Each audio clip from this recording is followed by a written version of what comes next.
Okay, so let's kind of turn just a little bit of attention now to Hindu society. Let me pull up a different PowerPoint here.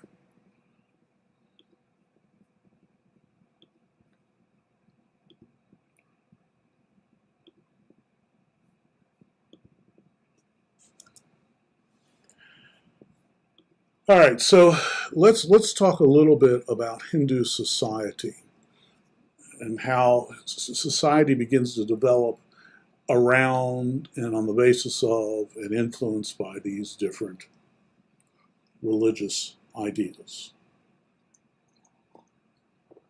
And remember, it's only been in the last really couple of hundred years that the Western world has tried to make a separation between religious life and the rest of life.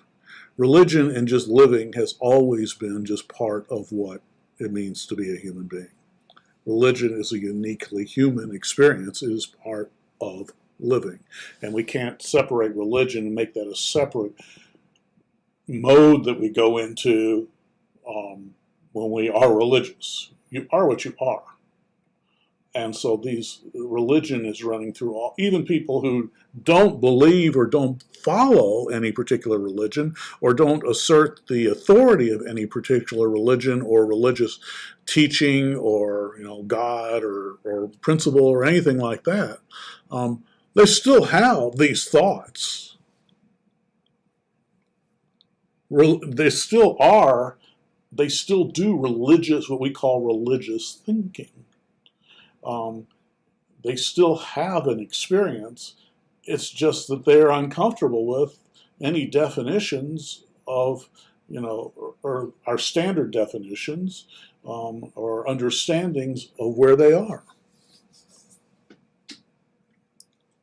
Anyway, so when we're talking about religion and we're talking about society, those things are not separate. So let's talk about how all this begins to manifest in Hindu society. And the first area I want to talk about is what we know as caste.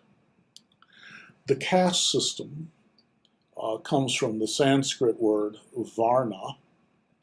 Well,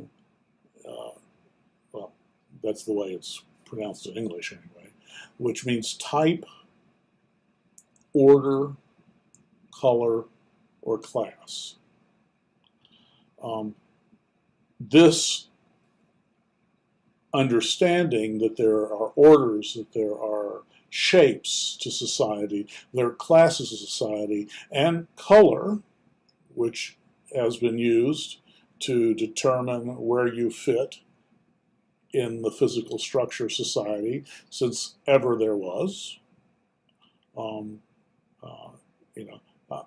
This exists, and so caste is and its very meaning is just to recognize different categories, and over time, this has become the kind of the fundamental, foundational way of looking at Hindu society. Is that these kind of the pecking order of society, these various categorizations of society, have really become the foundation for Hindu society, for their own understanding of what's going on in the physical world in society. But there is a very rigid understanding that this is foundational to Hindu society, and what it basically says is what order, what caste of the four basic castes, what order you have is who you are by the nature of your physical birth. So if you are, just in order of class, if you're born in poverty, you're in the poor class. If you're born, as we recognize in the United States, in the middle class, kind of in the middle, where most people are, you're what we call middle class. And then we have people whose experience and the organization of their life seems to put them in an upper class or a higher class or an aristocratic class or a moneyed class. So we recognize that there are different segments of society. Even our tax laws recognize different levels of taxation for different levels of income. Doesn't work very well, but it works. So this, but the caste system that develops in Hinduism, the first thing that we understand is who you are, what you're born into, is the nature, where you fit into this is what you were born to. It's not like that you've been promoted by a board of judges say, well, you were born in a low life and now we're going to make you a high life. No, that isn't the way it happens. It's understood that you're the one who, based on the karma that you produced in all your previous life, will be born at certain categories of society. And basically what I'm trying to tell you here is wherever you were born in the caste system gives you a hint so you can take a bearing on where you are in the cycle of life, death, and rebirth that's going on and on and on and on and on and on and on. And you can't remember those. It's very few people who can remember even any thoughts or experiences from previous lives. And many of those who claim to can, okay, maybe. But it's not common that people would be able to categorize, well, 15,000 lives ago I was I was a faithful dog. Now I'm now I'm a leader of society. That's silly. We don't think that. So Hindus just understand that what you're born into is the result of everything that you've done before. And so you can say, well, that's really encouraging. Here I find myself as a Brahmin in the highest caste. Wow, I'm making good progress. I got a shot of maybe getting out of here soon. If I can, produce enough good karma and hold off on the bad karma for, this life and maybe a few other lives, 5, 10, 15 lifetimes from now, I might achieve moksha. Or maybe I can achieve it in this life. If you're, born a Shudra, in the servant class, those who do labor and menial tasks, don't really have a trade or a career, that seems a whole lot more distant. But you're still going to be reaching for it because, boy, it's better than being an outcast and not even be considered in a category of general society. And even an outcast has got to think, well, I got a long way to go, and this is pretty miserable, but at least I'm not an animal. I'm not a domestic animal, or even worse, a wild animal. Right? So each birth, but the caste system can be a way that in general you can see generally how you're doing. And if you're in any one of these four castes, you're making good progress. You're way above the rest of creation. But this also then becomes the basis for forming societal function. But it isn't the result of being oppressed into one of these lower castes. You're born into it. Well, you're going to blame your parents? They couldn't help it. They were there first. And so you join them right alongside of them. So, but the thing I'm trying to emphasize here is the caste that you're born into, the position that you're born into in life from a societal standpoint is understood to be a reflection of all of the decisions and all the actions that you've taken in previous lives. And so The goal is to keep improving. Now, people look for shortcuts, help, supercharging things, and we're going to see a number of things that religion suggests and points people to speed this up and to, burn off bad karma and accumulate more good karma and to accelerate this process. So, and it ultimately becomes, at least theoretically, possible if you're in the warrior caste or the Brahmin caste, the top two castes, you've got a shot at actually escaping this lifetime if you really, really apply yourself. It's possible. But it's unlikely from the artisan or trader class or from the Shudras, the servants or the slaves. Very, very unlikely. Just because of where you are. Another way to think of this is, we hear about child geniuses. Kids are 5 or 6 years old who can do complex math, have amazing reading skills, or some type of other, they're childhood prodigies. Kids, 5-year-old kids who can play classical piano. Just amazing things.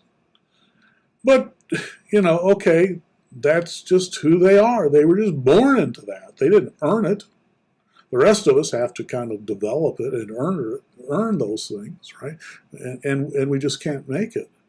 But so you are who you are from your birth. But it's unlikely that if you're born a religious genius, so to speak, a spiritual genius in the Shudras, that you're still going to make it to moksha in this lifetime. Anyway, I don't want to belabor this. The laws of Manu, which are found in the Dharma Shastras, and I got to find my cursor now. It's disappeared on me. It's one of the things about running so many programs on a computer and running multiple screens. Trying to find my cursor is sometimes not so easy. Hang on a second. There it is. Okay, that's where I needed to be. All right. I needed to get it back so I could move my notes here. The laws of Manu, contained in the Dharma Shastras, part of the sacred scriptures, tell how each person should live when they find themselves in each caste. Now, so there are 4 basic castes, varnas, or castes in English, with hundreds of subcastes for each varna, each basic caste. These subcastes are known as jati, J-A-T-I, which just means birth. That's what it means, just birth. So that's the subcaste that you find yourself within. So it's not just 4 levels, it's 4 basic categories with hundreds of sub-levels and subcategories. And jati just represents that segment of society into which you were born, and it's zeroed in a little bit more than just one of the basic 4. The Brahmins are where you will find those who can function in rituals, as priests. The masters of Vedic and ritual practice. But not all Brahmins are priests, and certainly not all Brahmins function as priests. The Brahmins represent the elite, the generally wealthy, more intellectually recognized, the more artistic, I guess, the higher levels of society, the elites of society. The priests, those who mediate and help people find the divine and interact with the divine, and people who also are at the highest experience of life. So that's the Brahmin caste. Then the Kshatriya, this is the warriors, this is the rulers or the protectors of society. So this would include, like kings and presidents and senators and congressmen, and military leaders, general officers and mayors, and those who are rulers and protectors, guards of society, guards and guides of society. that's pretty high up, right? And just our understanding of their basic function in life. Then you have the Vaishya, or Vaishya, I can never pronounce it properly. This is your artisans and traders. This is your working class. These are the people who have trades, who have skills, who have jobs. This could be anything from somebody who's a shoe cobbler, who makes shoes or repairs shoes, all the way up to the CEO of a corporation, a major corporation. This is the business class. This is the economy. These are the people who are essentially producing the economy. And then you have those who work at the next level, who are the servants of everyone else, who serve in service roles. And, in the ancient world, and unfortunately still in this world, slavery does exist. But the basic concept of a slave in the ancient world was someone who was an involuntary employee. They just, this is what they were born into, and they worked for you. It didn't mean that you owned them, although that happened everywhere in the world. So this is just the servant class. Those are the people who have not developed the sophistication in life to be recognized in a higher caste. So this brings us to the subject, and we have just enough time to introduce this. The subject of, assuming wherever you're born in life, there are roles, expectations, duties, responsibilities, expectations of living what life means.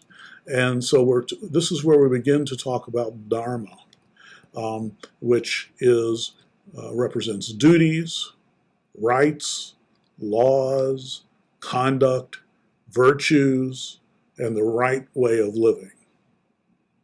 This is based on what you are born into, what status you're born into, what level you're born into. This is your duties and right way of living. This is what your life, this are your responsibilities. This is what you need to do.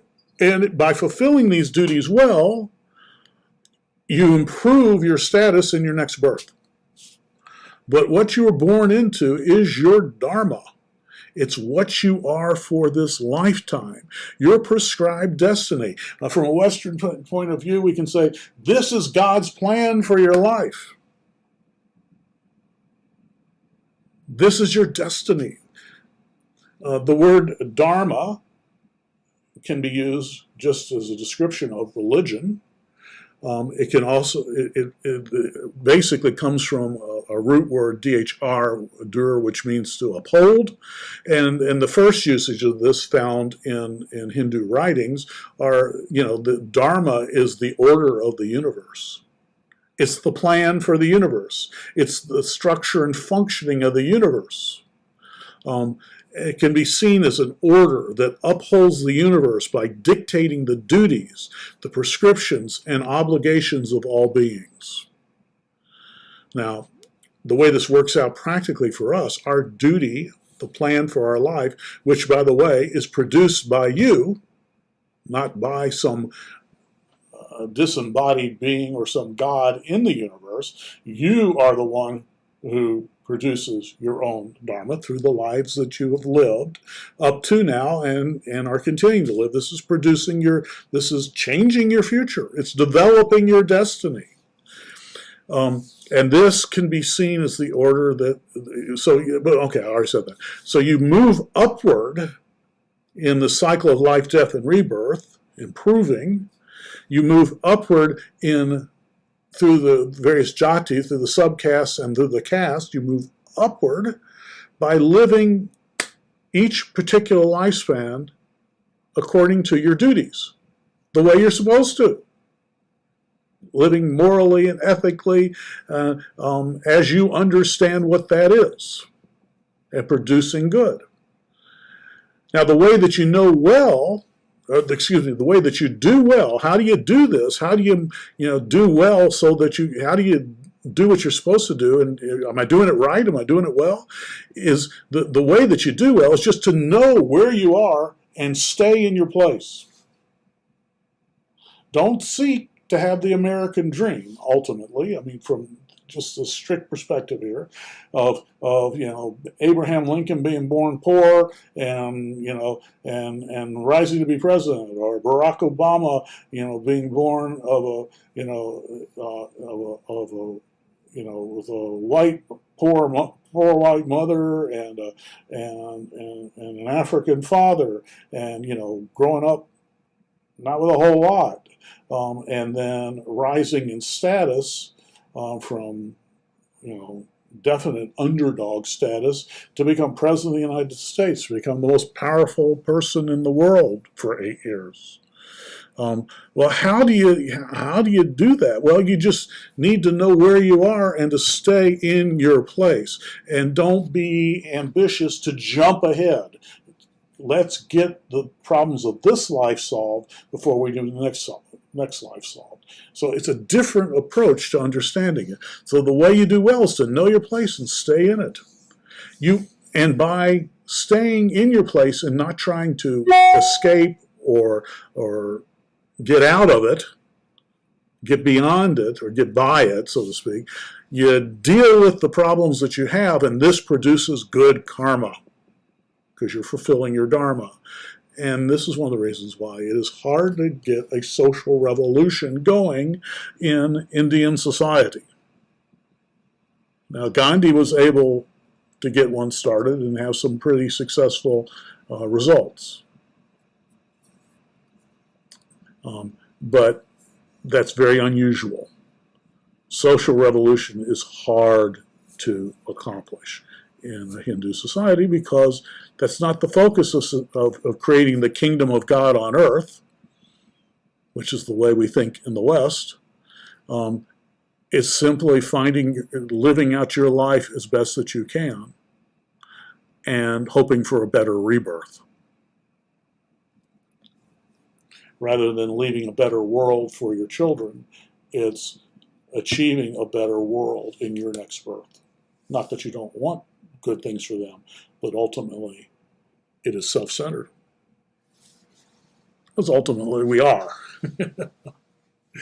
And ultimately it's just us and living, facing, all alone, facing the end of living. So it ultimately ends up self-centered with us too. Westerners have this kind of idea of social mobility, like I talked about with Lincoln and Obama. Somebody who's born on the wrong side of the tracks, who grows up and starts a great business enterprise, or becomes a great doctor or scientist or engineer or something like that. This idea of social mobility, of trying to skip to become much more than your circumstances have provided for you, your circumstances being your karma, is really not a positive in Hindu thought. I'm not saying it doesn't exist, but people aren't as excited about it. It's kind of like, one of our ideas of social mobility in this country is to be able to get rich. That certainly changes our status in society. But not everybody feels totally comfortable with that as being your only motivation in life, to enrich yourself. That can be an evil, and even Jesus said, the love of money leads to all kinds of evil. So, to get out of your caste from a Hindu perspective, to try and move beyond that, means that you're likely going to have bad lifetimes, bad rebirths coming down the line, because you really can't get out of the results of your karma, which is your Dharma. You can't escape your destiny. You're either going to live through it now and fulfill your destiny, whatever life holds for you, that you're successfully going to overcome it and fulfill it in this life, not just trying to skip it. Or if you do skip it, you're going to face it again in some way or other in another life. you can't skip a step. You can step up, but you can't skip a step. Which brings us to trying to understand how this destiny is lived out, and what we're going to discuss is the 4 stages of life. Today, we are going to continue our discussion of Dharma, destiny, fate, your duty, your responsibilities, what you could just call the plan for your life from a Hindu perspective. Of course, it's not planned by God or any outside forces. The plan for your life is produced by your actions in everything that you've done up to this point, including all your past lives. So your plan for your life is formulated by your accumulation of good and bad karma, which has a result in your rebirth in a certain status, and then you move from there to try and live that out faithfully. So this is what we're going to be continuing to talk about a little bit this morning, is Dharma, and we're actually going to look at the stages of life that you would go through. We're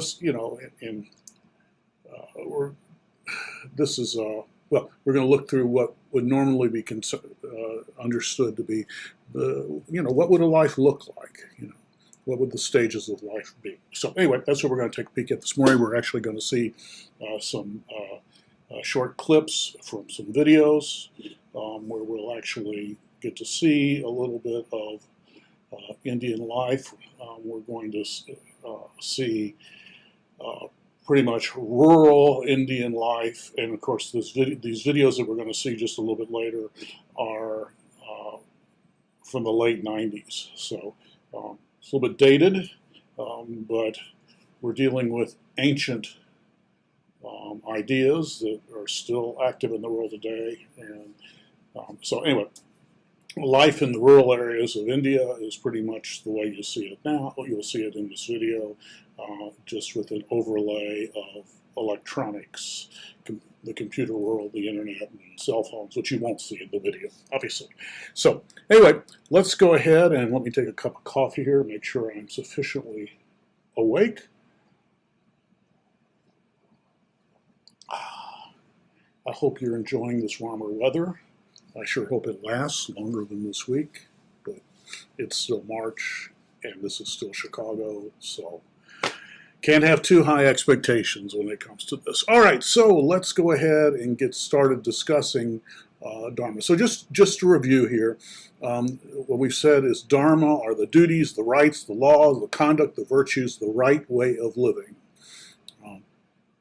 And here's the thing that we need to understand. As we move through life, as we move through samsara, each lifetime we're born, and then there are a number of events in our life, and then at the end of and some of these are good and some of these are negative. So we're building up bad and good karma as far as the actions that we take. And when we die, we take the accumulation of all of our good and bad karma, and we exit this current lifespan, this life cycle in a body, and then we are reborn, and we go around again, and we start producing more and more positive and negative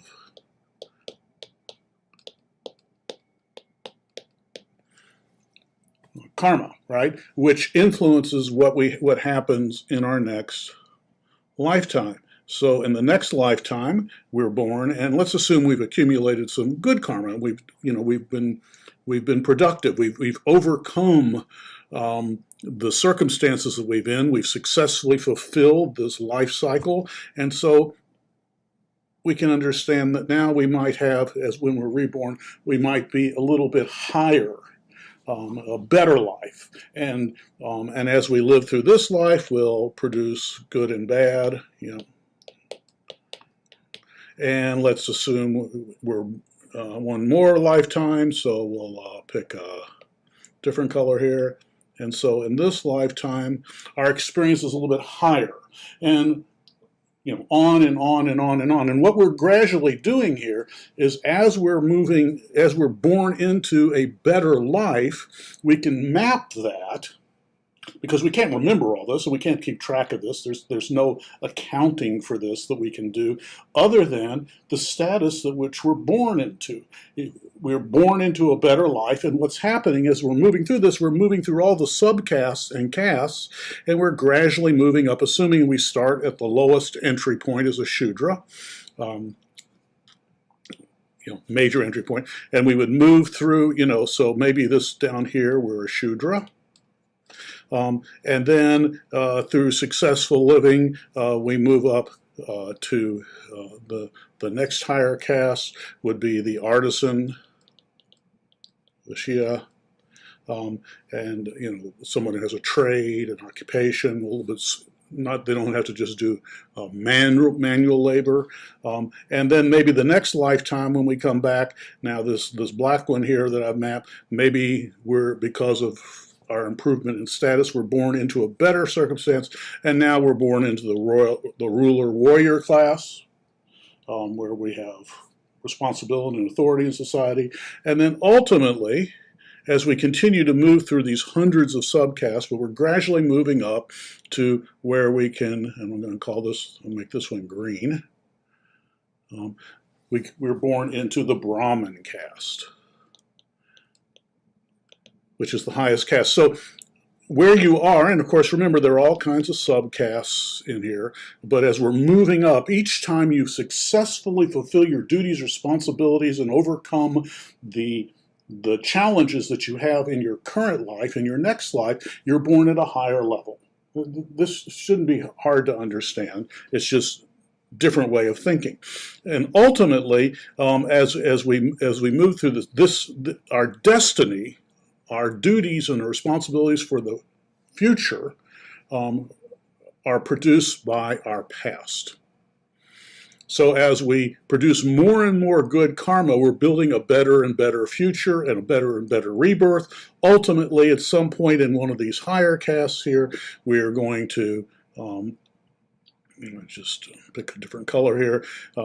When we get into one of these higher castes, now we have a shot in this area, in the upper two castes. I'm really making a mess of this now, aren't I? Now we have a shot if we can kind of really live a good life.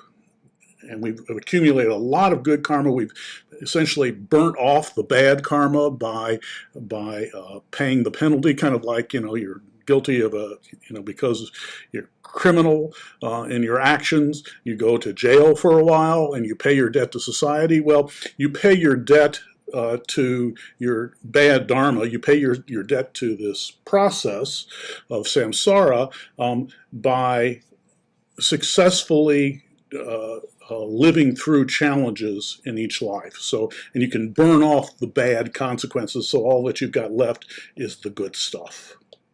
And the bad stuff gets erased or burned out. I'm making a real mess of this here, but this is kind of what's going on. And when you get to these final two castes, you are within reach of actually being able to escape and not be reborn. You can actually achieve moksha, escape, liberation from the cycle of life and death and rebirth. So you're going around and around and you escape, and once again you are in union with Brahman.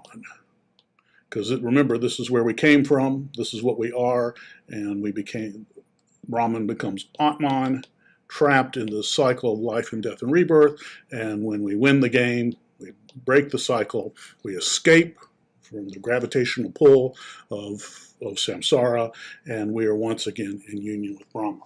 So this is Dharma. So what we need to do as we move through each cycle of life, each rebirth, you move upward by living each individual lifespan the way you're supposed to, fulfilling your duties and your responsibilities in life, which are dictated by the accumulation of your karma in your previous lives. So the way that you do well is to know your place and stay in it. Don't try and skip it. Don't try and find a workaround. Don't try and hack your life. Just live it out And if you can live it out successfully, if you can overcome, to use a kind of Christian Western term, but if you can overcome, if you can get victory over your circumstances, then you don't have to repeat them. It's kind of like, I had some friends who had to repeat 4th grade or 5th grade, or some of them had to repeat 9th grade. Some of the best basketball player on our basketball team, had to repeat 8th grade. So by the time he became a freshman and was eligible to play on the varsity team, because he was a really good basketball player, he was really a sophomore as far as his age, right?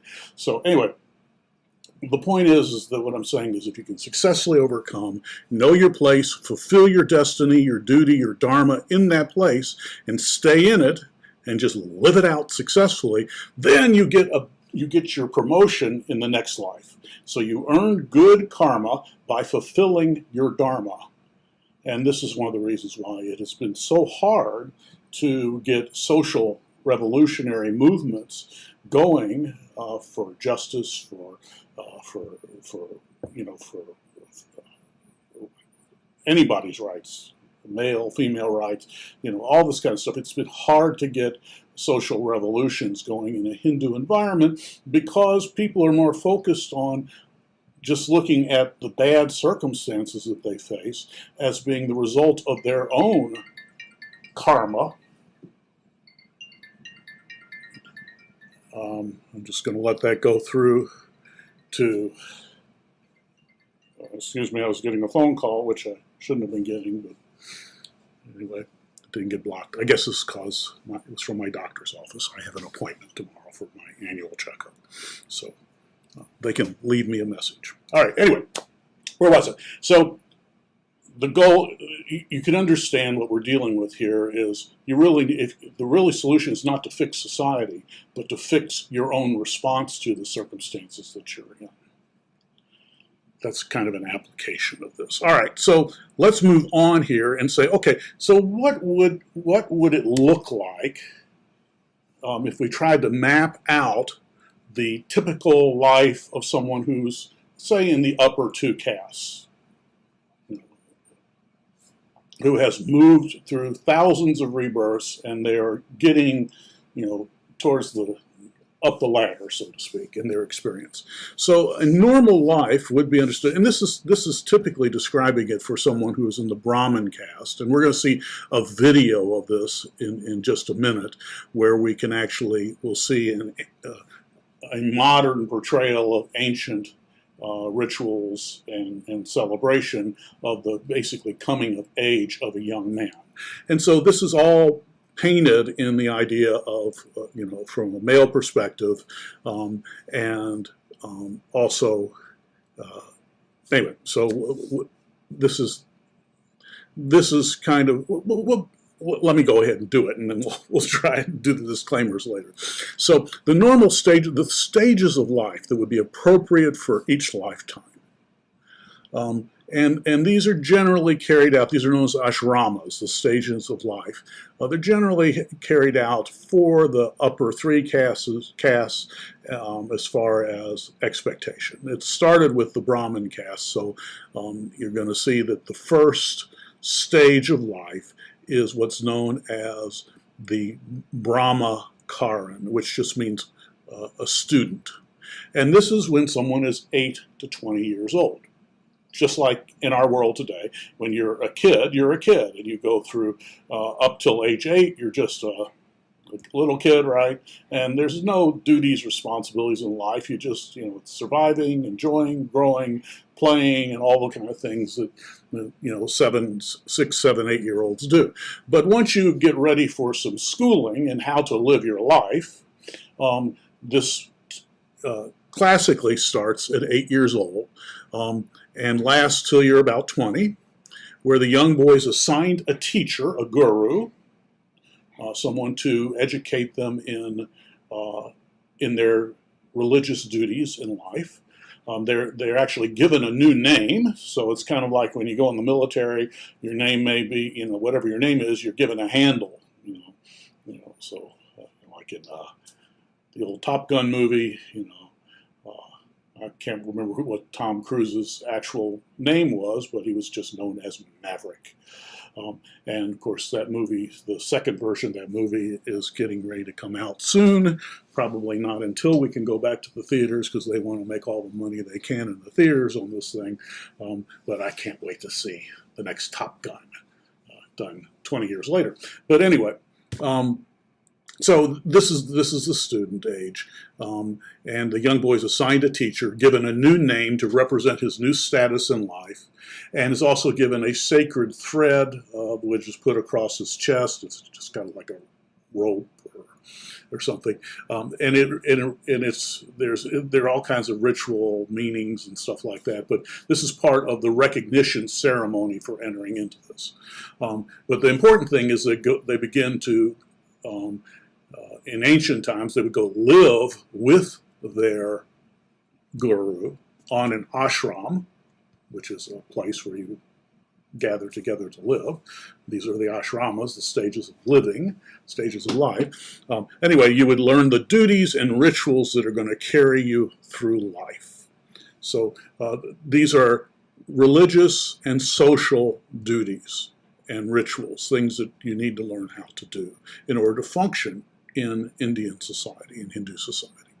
The next stage, of course, that's very similar to what we do with primary and secondary education. We learn how to, not only do we learn things, we not only learn math and reading and all that kind of stuff, but we also learn how to behave. And this is one of the reasons why there's such a particular concern about this last year with particularly those who are from kindergarten age up to 12, up to senior year in high school. The social conventions and rituals and things that you do, it's not just, it's one thing to read about it, but you actually need to be able to do it, to master them. These are the normal ways that you function in life. And so this is the same thing. And so there's concern that for last year, people haven't had the social application. They haven't had the interaction. They have, we've forgotten how to be with other people. Well, and little kids are still learning that. So, that's something that you can't replace by book learning or internet learning or remote learning, because there's the social element that's just as important. So this is what you're learning in these stages. Everything that you're going to need to function successfully in life and in society. The next stage is that of where you're ready to actually have your own household, where you're ready to begin a family. And this is the householder stage. I can't pronounce that, but this is called householder.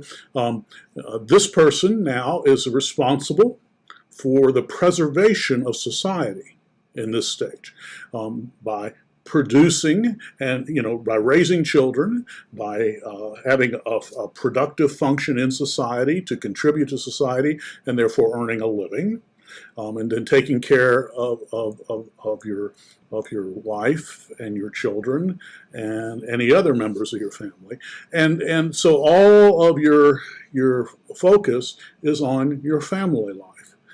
This is an appropriate stage of life, and this is as far as most people ever go, as far as the stages of life.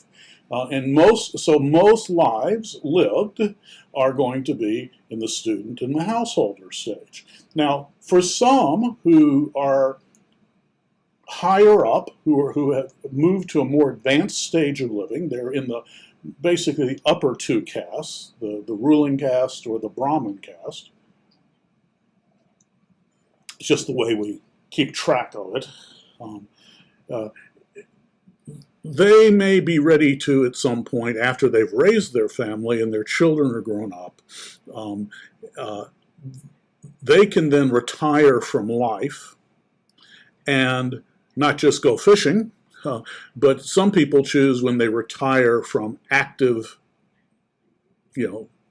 household living, family living, they will begin to focus on their spirituality. All the things that you never had time to, I really wanted to read through the Bhagavad Gita and really just think about it and study it and all those kinds of things. But when you got stuff going on every day, how much time do you have to go and read any of the sacred scriptures or to try and apply it to your life and all this kind of stuff? I mean, it's basically life is a matter of just moving on day to day and just scraping together enough to keep us going so that we can get on to every day. That's normal life.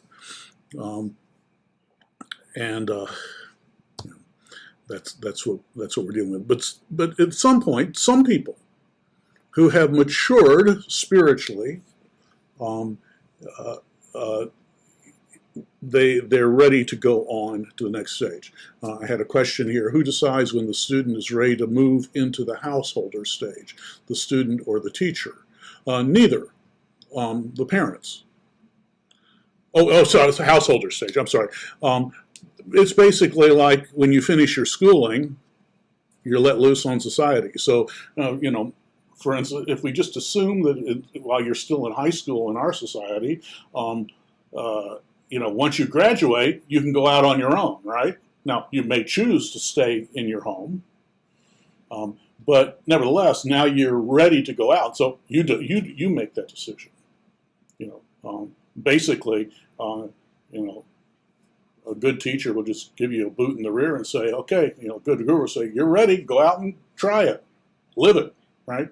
So, but this just happens naturally. So this isn't a conscious decision to develop these stages of living. This is just a reflection of generally what happens. This is not official. There's no labeling. There's no name badges. There's no license to say, hi, I'm a householder. Say, oh, well, show me your Brahmakaran student ID. And this is just reflection on how things generally develop in society. So there's not going to be a strict adherence to it, but it's a good question. So anyway, but for those who have successfully, have completed or coming to the end of their family life and still have some living to do, particularly if they're spiritual minded, then you can find some people enter to what we call the forest dweller stage, the Vanaprastha. It's called the forest dweller because typically the men would, and this doesn't happen nearly as much, certainly not in the cities. This does happen from time to time still in the rural areas, but people retire from life and they go out and live out in the forest, no longer in the city or in the town or in the village. They move away from social interaction so they can focus on their own spirituality. So they retire from life. They begin to practice various spiritual disciplines, yoga, which we'll talk a little bit more about in the future.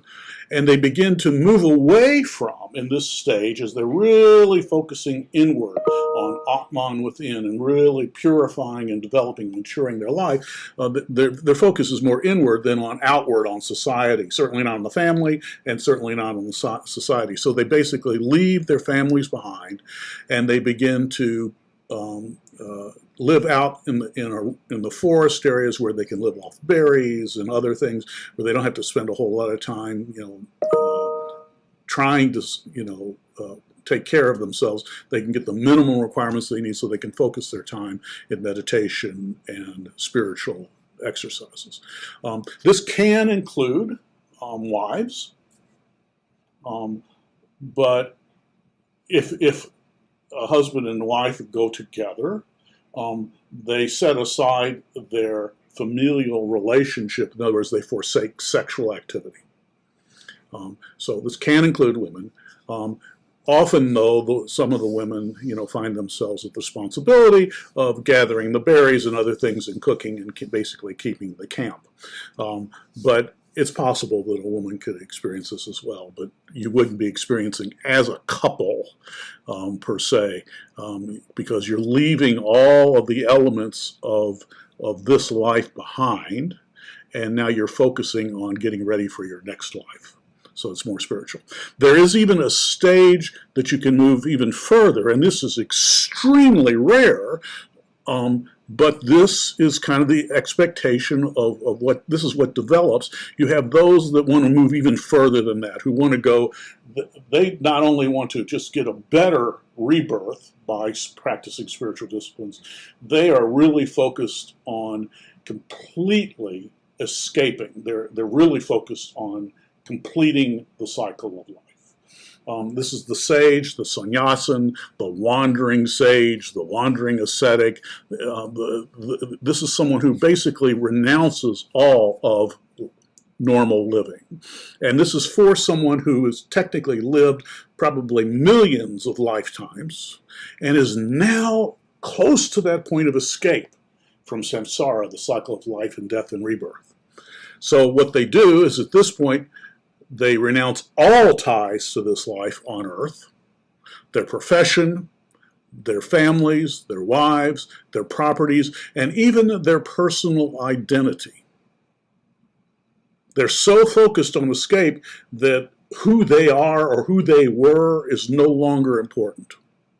They're focused on getting out of here. So they typically take a new name, because their old name is associated with their personal identity, and disappear into the forest forever, and you basically don't see them again, to live out the highest spiritual life, so that when they get to the end of their life physically, it's also the end of their lives, the cycle of life, and they can just dump their body and escape and be one with Brahman. This type of person will give up all elements of religious, what we would normally call religious ritual and practice, any of that, participation in celebrations and holidays and festivals. You really are disassociating and only focused on getting yourself free. So that's the sannyasin. We're going to see a brief piece of an interview with a sannyasin, with someone who's moved on to this fourth stage. So I think that's, yeah. All right, now, so let me just give you, we're about to see a video. This is two portions from a 55-minute video, which you may be able to find out on YouTube. I own a copy of it, but it's also available sometimes on YouTube. Now, it is BBC copyrighted material. It's produced in 1997 as a part of a longer series on religion, on the exploration of religion, produced by the BBC. It's called The Long Search. This particular video that we're looking at was actually from the first video in the series. It started in India, and the moderator, the narrator, and who you'll see on here, Ronald Erie, or Iyer, I'm not sure how you pronounce his name, I guess it's probably Iyer. But Ron here is a producer, like a Broadway producer, type of thing, and he's not a religious scholar. But he goes on this journey, and this is the first video in this series. I think they're like 9, 10, maybe 12, I can't remember, 55-minute videos in the series. I used to have the whole thing, but I put a little bit of it. The problem is I had it on VHS tape and VHS units. I do have a single VHS unit, which I was able to upload here. Anyway, but you might be able to find this out on YouTube. I did find a copy of the entire Long Search video, or at least this particular one, 330 Million Gods, which is about Hinduism, on the internet, on YouTube, whether it's still posted or not, whether BBC has challenged the copyright or blocked it or what, I don't know. So, but I own a copy of it, so I'm going to show it to you. I used to assign this in class a number of these videos to watch through, as part of our, part of our assignments in class, but people had to go and rent them from, if you couldn't get it from the library, and usually the libraries only have like one copy of it. Anyway, if you couldn't get it from the library, you had to go and rent it. It was like $5 for each one, and it started making things making things expensive for my students. So that didn't work. So now what I'm doing for you is I'm just taking some pieces of it to show it to you. One other thing I want to say about it, it's very hard to understand if you are not familiar with both British accents, the narrator, and British Indian accented English. Plus, the sound on this is kind of muddled. It's not real crisp and clear, and it's not very loud. So my current system doesn't allow me to really pump up the volume, but I will do the best that I can here. But this is also out on Blackboard. On Blackboard, it's part of the PowerPoint video, so you can go and you can actually view it here. And I think I've actually got the links to that BBC video as well. Anyway, I can't remember. So anyway, we're going to listen to it. So just, I'm going to try not to comment so I don't cover it up. If you turn on closed captioning on the YouTube video, which the one person who's with us can't do it, the one person Seneca, who's been joining us for these classes, and I appreciate that she comes here to give me a one-person audience to have somebody to talk to while I'm recording the rest of this for you. Anyway, you may want to go back and listen to it and then turn on closed captioning. But I'm not going to turn it on here because then it will double the closed captioning for those who turn it on.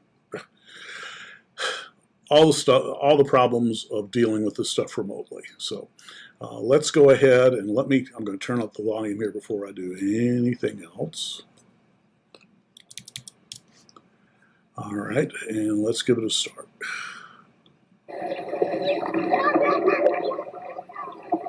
Tell me if I'm wrong, but I gather that traditionally Hindu society splits into four main castes.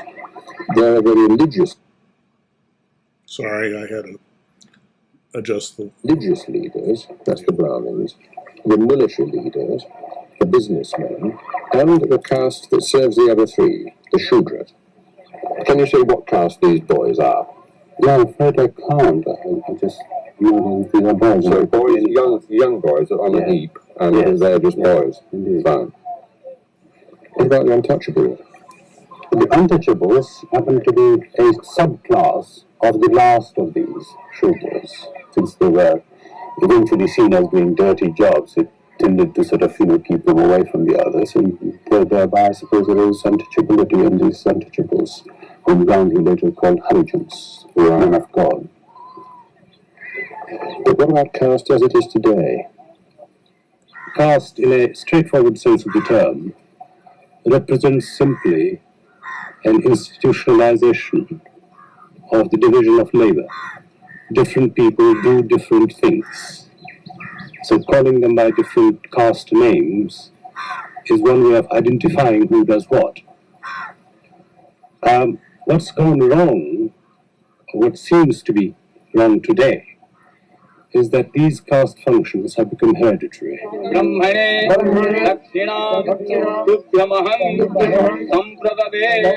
The Brahmin tradition, and it's a religious tradition, sees a man's life pegged out in four distinct stages. Somewhere between the ages of 7 and 13, a boy from a high caste family is prepared for his initiation, his ritual birth, and he makes his entry. Sorry.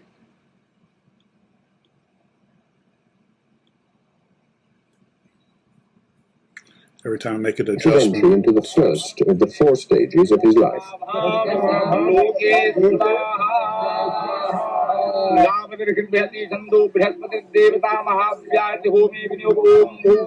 To mark this second birth, a sacred thread is slipped over his left shoulder, and he's taught the prayer of the twice-born. When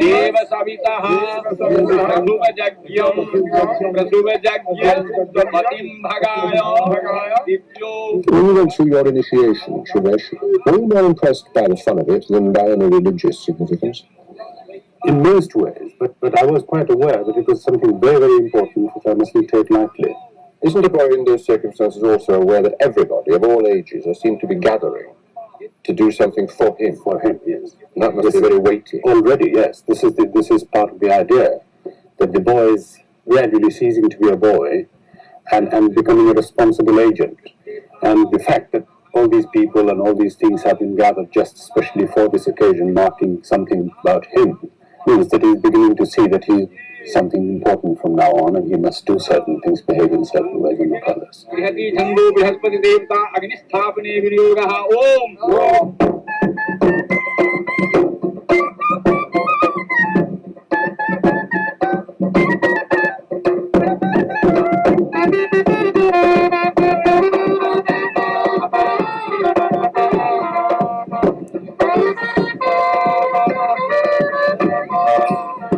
The thread ceremony itself is just the climax of sometimes months of preparation.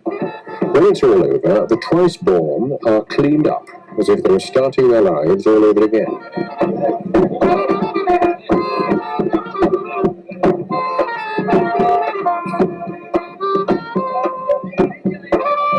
If he's a Brahmin, the next step, as it was a few hundred years ago, would be for the boy to leave home, join his guru, his teacher, in a forest retreat, and learn the scriptures. It's different these days. Only the symbols are left. Wooden wheels for a chariot, and umbrella and finery to mark his new status in society.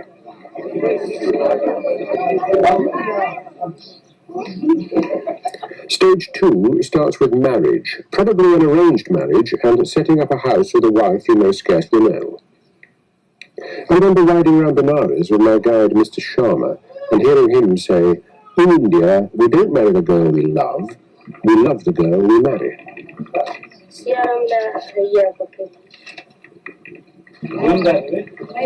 This is your brother, Umesh, right? And he's the head of your household. Yes. What does that mean in practice? Does that give him great authority? Well, it means that he's the man who has overall responsibility for the running of the family together and all the things that he's supposed to do. All the matters referring to the family would be referred to him in the first place. Your brother's main work is farming. Yes. Does that involve, it appears here to involve a good deal of moving about? Yes, it does. He would, for instance, start off early in the morning, and in the previous evening we would have looked around what field or what farm needs attention, which needs plowing, which needs weeding, and so forth. And he would have talked to his men, servants and others, in the evening. And early morning he will go around and send them off to the field doing their proper jobs. Then later on, around noon or just before, he'll carry some food and water to them, which is where they have been working. This is the break, if you like. Is that part of their wages? The food? No, this is quite separate from the wages they will get at the end of the day. In money? No, in grains. भात खाए वाला हम सब छियै रोटी कते दिन खेबै अब जामे तक फिर धान हेतु बता मतलब दही पर गुजर करे पड़तो 2 kilos. We've talked about class and caste a lot, yet from observation, these workmen are certainly not servile to the people who employ them. I shouldn't think so.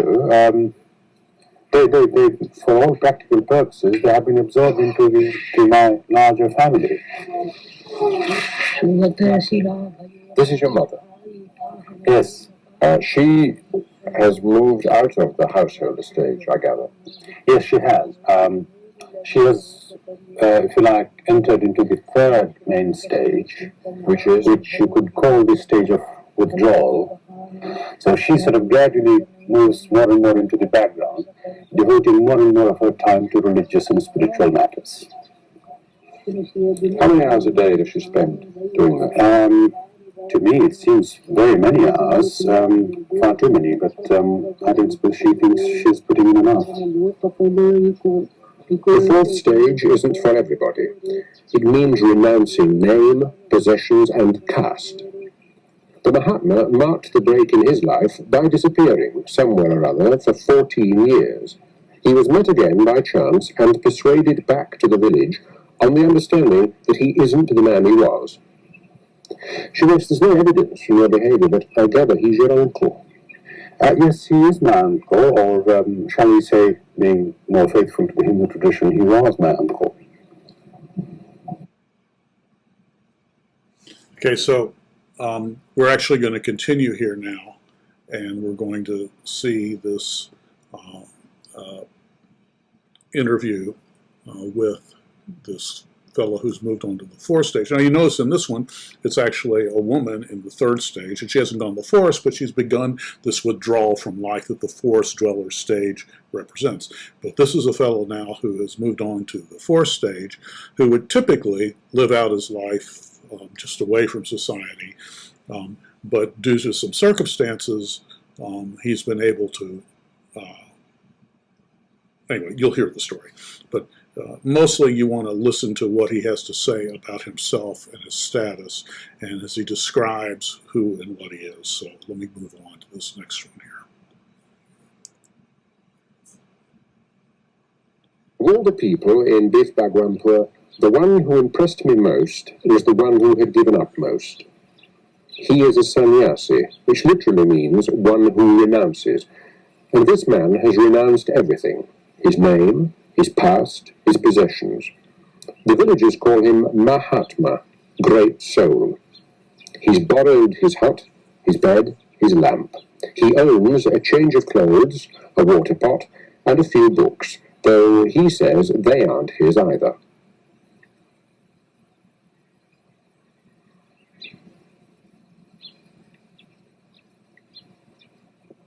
Mahatmaji, what did you do for a living before you withdrew from the world and became a sannyas? I was living with my guru in the ashram.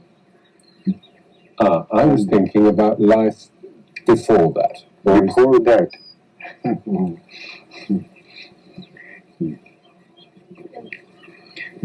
before leaving this, I was a law practitioner in the court. Mm-hmm. Yes. Is it something that embarrasses you to talk about, your past? It is better if we don't want to know my past. You would prefer me not to ask? Not to ask, yes. Why should a man leave society, leave his home? To be nearer to God, with the object to have peace of mind. And the idea is that this peace and this nearness to God cannot be achieved while a man is in society. Yes, that is our experience. Ex-lawyer, ex-socialist politician, ex-freedom fighter, ex-man on the run from the British police, and not writing his memoirs.